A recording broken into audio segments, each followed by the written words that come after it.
Hey everyone, Chris here. And I'm Cassie. Welcome to the Deep Dive, where we take your chosen sources and pull out the crucial insights to help you get informed quickly and effectively. Today we're diving into a YouTube video transcript. It's called, "If You're Ambitious But Lazy, Please Watch This." And it's from the Dan Martell channel. And the learner who shared this, well, they're looking for some really practical strategies, ways to overcome that feeling of being stuck. Right, like you have all this ambition but can't quite turn it into action. Exactly. They want to understand the core ideas, the actionable steps, but without feeling totally overwhelmed by it all. Totally get that. So our mission for this deep dive is basically to unpack Martell's framework. He lays out 8 steps for getting unstuck. We want to really dig into the key takeaways, especially for anyone listening who feels that ambition, but struggles maybe to get going. Yeah, hopefully we can spark a few aha moments for you along the way. Let's jump in. Okay, so Martell kicks things off with step 1, and it's a bit of a refrain. He says laziness isn't really the issue. It's a lack of clarity. Right. His whole point is that a confused mind just can't make progress. Yeah. If you don't know where you're going, well, you're probably not going to get there. Makes sense. So how does he suggest getting that clarity? Well, he proposes this 3-part process. It's pretty practical. First, he says, just dump everything out of your mind onto paper. Like literally everything. Everything. Get it all out so you can actually see it, Stop it swirling around in your head. Okay, like a mental inventory. What's part 2? Part 2 is batching. Group similar tasks together. So all your calls in one block, maybe creative work in another, errands together. So you avoid that constant mental gear shifting, context switching. Exactly. It makes you way more efficient. Then part 3 is sequencing. Prioritize the tasks you've batched. Just a simple 1, 2, 3, 4. So you know what to tackle first. But there's a really critical final filter here. He says you have to delete anything that isn't a hell yes. Whoa. Okay, so be ruthless. If it's not essential or exciting, it goes. Pretty much. It's about focus. The main idea of this first step is really about creating a clear plan, an attack strategy, instead of just feeling lost. Turning on the headlights in the fog kind of thing. Yeah, that's a good way to put it. Okay, so once you got clarity, what's step 2? Step 2 is about upgrading your identity. This one's interesting. Martell argues you need to become the person capable of achieving your goals before you actually achieve them. Okay, so identity comes first, not results. That's his argument. He says we often think, okay, once I have X result, then I'll start doing Y habit, and then I'll finally be Z person. Yeah, that sounds familiar. He says you got to flip it. You need to be Z first, embody the identity.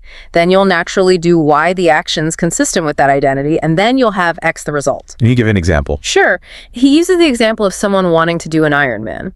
Instead of waiting to finish one to feel like an Ironman, you start identifying as an Ironman now. And that identity drives the training habits. Exactly, because that's what an Ironman does. He also talks about the power of speaking it out loud. Well, yeah. He tells this story about a friend who named his dog Kona, which is where the Ironman World Championship is held, years before he actually competed. Wow. So he was embedding that identity into his daily life. Right. It reinforces it. And a key part of this is also protecting that new identity from negative self-talk or external negativity. Makes sense. You need to guard that mindset. Okay, so clarity, then identity. What's step 3? Step 3 is changing your environment.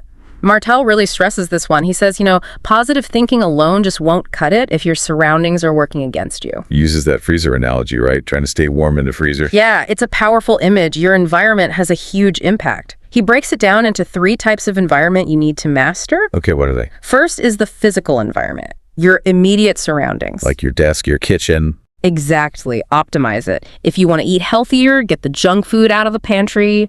If you need focus, use a timer, clear distractions, lay out your gym clothes the night before. Make the good habits easier and the bad habits harder. Precisely. He says it's easier to avoid the dragon than slay it.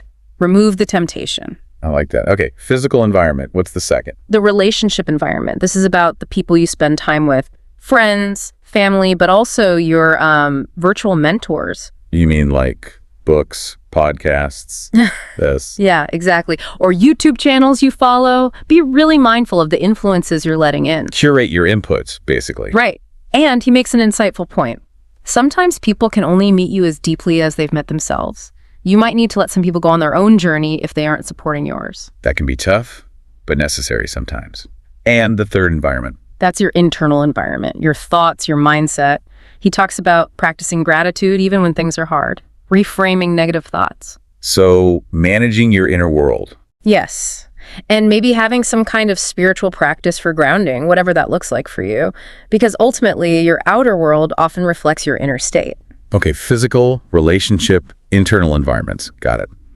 Moving to step 4. Step 4 is all about protecting your energy. Martell is really clear. You simply can't do more if you don't have more energy. And he links low energy to feeling stuck and self-doubt, doesn't he? He does. He even shares his own struggles with adrenal fatigue and shingles, seeing it as a physical result of, well, burning out and neglecting his energy. Wow, okay. He really believes energy is fundamental to success.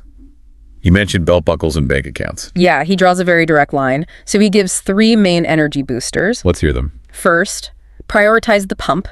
Exercise. He says exhausting the body helps tame the mind. He actually works out before important tasks. Interesting. Even small bursts. Yeah, he says even just doing a few push-ups can shift your state if you're having a bad moment. Second is measure your macros. So nutrition. Understanding protein, carbs, fats. Right. Fueling your body properly for what you want to achieve. It's not just about calories, it's about the type of fuel. Often overlooked.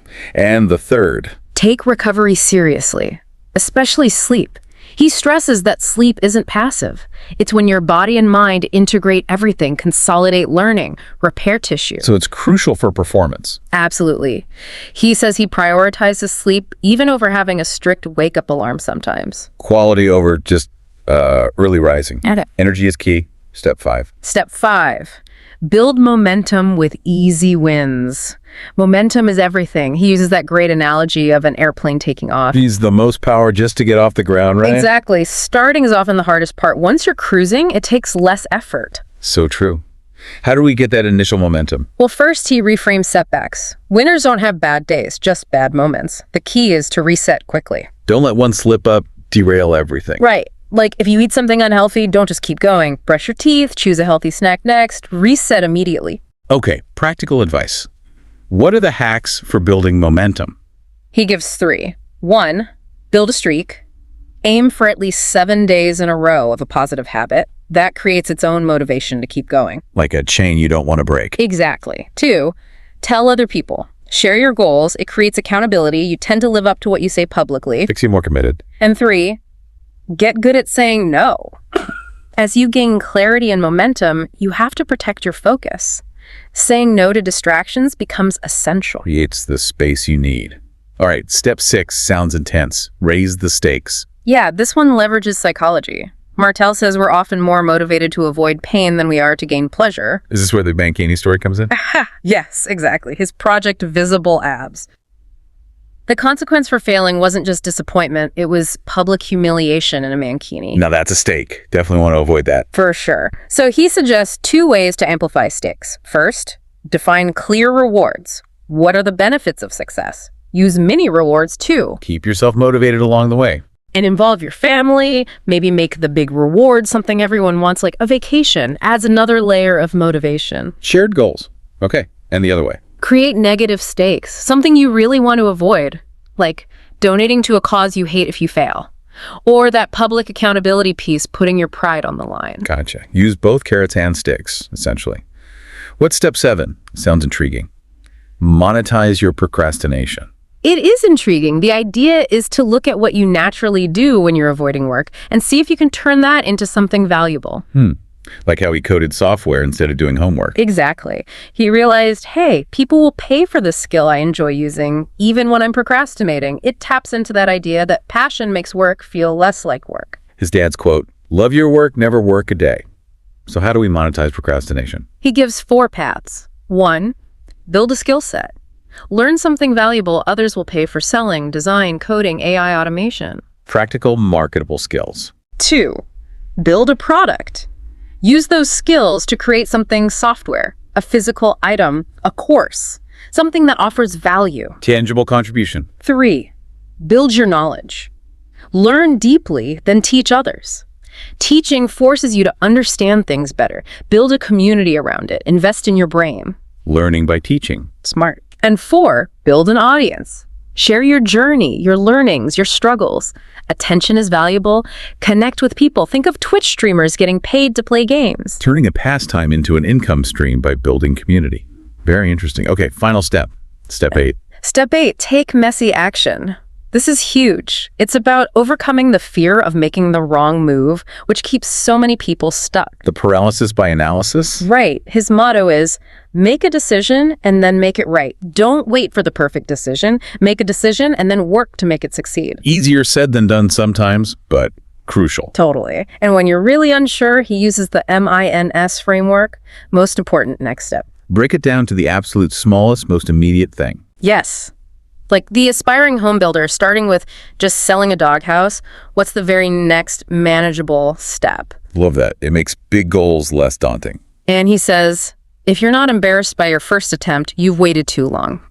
Just get started, even if it's imperfect. Reach out to people who've done it before. Embrace the messiness of starting. Don't wait for perfection. Exactly. And his license plate says it all. JFDI, just freaking do it. Action is the antidote to being stuck. Action trumps inaction every time. Yeah.